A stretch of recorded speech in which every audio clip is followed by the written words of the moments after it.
Hello friends, इस video में बात करेंगे एक बम्पर डिमांड वाले मेनलाइन आईपीओ की जिसका नाम है इंडेजीन लिमिटेड आईपीओ।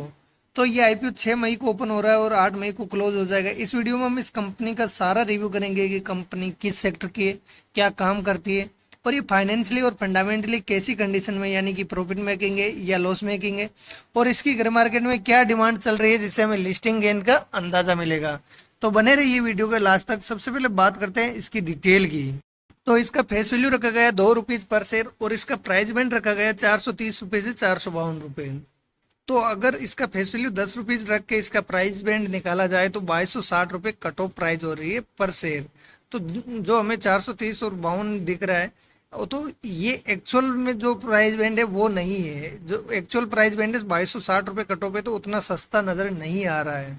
बात करें इसकी लोट साइज की, तो इसकी 33 शेयर की एक लोट रखी गई है और ये कंपनी टोटल इश्यू लेके आ रही है 1841 करोड़ का, जिसमें से 760 करोड़ का फ्रेश इश्यू है और ऑफर फॉर सेल है 1081 करोड़ का, यानी कि प्रमोटर होल्डिंग बेचेंगे इसकी 1081 करोड़ की। और इसमें एम्प्लॉय के लिए डिस्काउंट रखा गया 30 रुपीज पर शेयर का।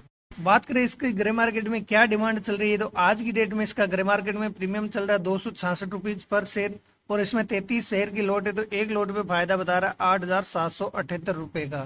और परसेंटेज वाइज देखे तो लगभग 59% का रिटर्न मिलने वाला है, जो कि एक मेन लाइन आईपीओ के लिए बहुत होता है।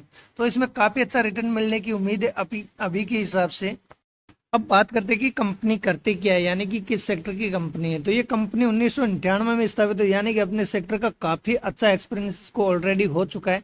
और इंडेजिन लिमिटेड लाइफ साइंस इंडस्ट्री के लिए डिजिटल सेवा प्रदान करती है। और ये दवा यानी कि जो ड्रग्स होती है, मतलब मेडिसिन होती है, और नैदानिक परीक्षण, फार्माकोविजिलेंस और कंप्लेंट प्रबंधन और इनकी सेल्स और मार्केटिंग सपोर्ट का काम करती है। और कंपनी के 4 अलग अलग श्रेणी है, 4 अलग अलग श्रेणियों में ये काम करती है। पहला एंटरप्राइज कॉमर्शियल सॉल्यूशन, और दूसरा ओमनी चैनल एक्टिविजेशन, और तीसरा एंटरप्राइजेज मेडिकल सॉल्यूशन, और चौथा है एंटरप्राइज क्लिनिक सॉल्यूशन। तो इन 4 श्रेणियों में ये काम करती है। तो और इसका सेक्टर भी काफी विस्तार हो रखा है इसका ऑलरेडी, क्योंकि काफी पुरानी कंपनी है। तो फ्यूचर में इसके ग्रोथ के चांसेस और ज्यादा है, क्योंकि इसको सब कुछ इस सेक्टर का पता है ऑलरेडी।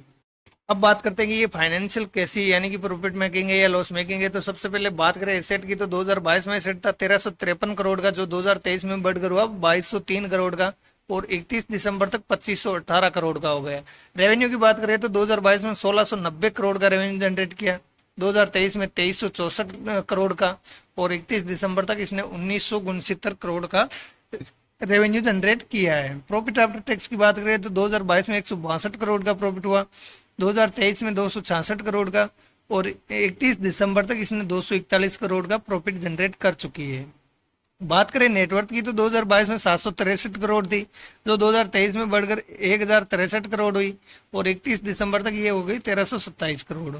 रिजर्व की बात करें तो इनके पास रिजर्व में 2022 में 763 करोड़ थे, जो 2023 में बढ़कर 1019 करोड़ हुए, और 31 दिसंबर तक ये और बढ़कर 1282 करोड़ हुए। बोरोइंग की बात करें तो 2022 में 18 करोड़ की थी, जो 2023 में बढ़कर 394 करोड़ की हुई, और 31 दिसंबर तक ये 399 करोड़ की हुई है। यानी कि साल दर साल इसका प्रॉफिट बढ़ रहा है और रिजर्व में पैसे बढ़ रहे हैं, और बोरोइंग लगभग स्टेबल ही मानो उतनी बढ़ नहीं रही है। तो ओवरऑल देखें तो काफी अच्छी कंडीशन में अभी ये कंपनी है, और इसकी जो फाइनेंशियल कंडीशन है वो काफी बढ़िया नजर आ रही है। बात करें इसके की इंडिकेटर की, तो इसका अर्निंग पर शेयर वैल्यू आ रहा है 13.48 का, जो कि काफी बढ़िया है, और पी रेशियो 33 का, जो कि अगर 20 से कम रहता है तो काफी बढ़िया माना जाता है। उतना ज्यादा नहीं है, 33 के लगभग ठीक ठाक है। डेप्ट इनके ऊपर ना के बराबर है, क्योंकि ये कभी भी इस लोन को चुकाने की क्षमता रखती है। और रिटर्न ऑन नेटवर्थ की वैल्यू आ रही है 18% की, जो कि काफी बढ़िया है। ओवरऑल देखे तो कंपनी फाइनेंशियली और फंडामेंटली दोनों ही रूप से काफी स्ट्रॉन्ग कंपनी नजर आ रही है। बात करें इसके एंकर पोर्शन की, तो एंकर पोर्शन रखा गया 548 करोड़ का, और इसकी एंकर इन्वेस्टर लिस्ट भी आ गई है, जिसमें बहुत सारे म्यूचुअल फंड्स हैं, अलग अलग टाइप के फंड है, जिनमें जैसे नव कैपिटल हो गए, आईसीआईसीआई हो गए, तो निप्पॉन लाइफ हो गया। तो बहुत अच्छे अच्छे जो म्यूचुअल फंड कंपनी है वो भी इसमें इन्वेस्ट करने को जा रही है। और ये जो आईपीओ से पैसा जुटा रही है उनका यूटिलाइज करेगी, अपनी बोरोइंग जो थोड़ी बहुत है उसको और कम करेगी और अपने बिजनेस को एक्सपेंड करने के लिए यूटिलाइज करेगी। तो इसका जो आईपीओ का पैसा है वो भी काफी अच्छी जगह यूटिलाइज हो रहा है। अब बात करते हैं इसकी लॉट साइज की। तो रिटेल कैटेगरी के लिए मिनिमम एक लॉट के लिए अप्लाई करना होगा, जिसके लिए 33 शेयर के लिए अप्लाई करना होगा और इसके लिए 14,916 रुपये इन्वेस्ट करना होगा।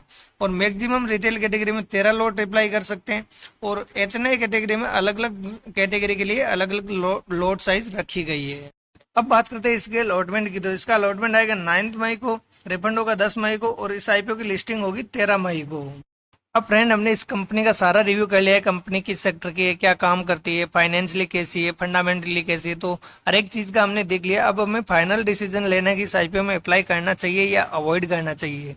तो अभी तक के हिसाब से इस आईपीओ में अप्लाई करना चाहिए, क्योंकि इसमें 60% की करीबन लिस्टिंग गेन मिलने के चांसेस है। ये बढ़ भी सकता है और थोड़ा बहुत कम भी हो सकता है। अगर मार्केट में जो डिमांड रहती है वो एग्जैक्ट नहीं रहती, थोड़ा बहुत ऊपर नीचे होता है कि लगभग सारे आईपीओ में होता है, कुछ कुछ एग्जैक्ट भी खुल जाते हैं।